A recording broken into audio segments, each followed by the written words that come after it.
Aujourd'hui, les citoyens, en tant qu'individus, attendent plus qu'auparavant des entreprises.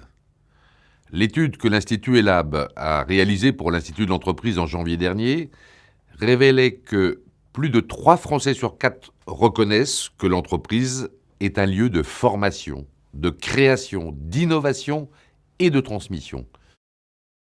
L'entreprise est l'acteur sur lequel les Français comptent le plus dans les domaines liés à leur activité économique, l'emploi, l'innovation, la création de richesses, les conditions de travail, mais aussi l'insertion des jeunes et l'employabilité.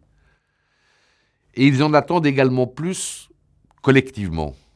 L'entreprise doit prendre sa part de responsabilité dans la cité en proposant des éléments de réponse aux grands enjeux collectifs auxquels la société dans son ensemble fait face.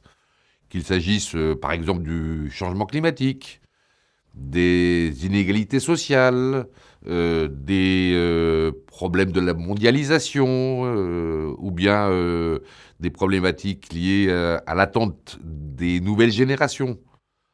Autrement dit, il demande à l'entreprise de faire plus que de créer de la valeur économique. Il lui demande en complément de créer de la valeur sociale, de la valeur sociétale, de la valeur environnementale. Et c'est d'ailleurs son intérêt bien compris à l'entreprise. Car la valeur économique qu'elle crée ne sera acceptée que si, en parallèle, elle crée de la valeur sociale, de la valeur sociétale, de la valeur environnementale. Et c'est pourquoi beaucoup d'entreprises s'impliquent d'ores et déjà sur des sujets extra-économiques, comme la lutte contre la pauvreté, la protection de l'environnement, la formation des jeunes sans qualification.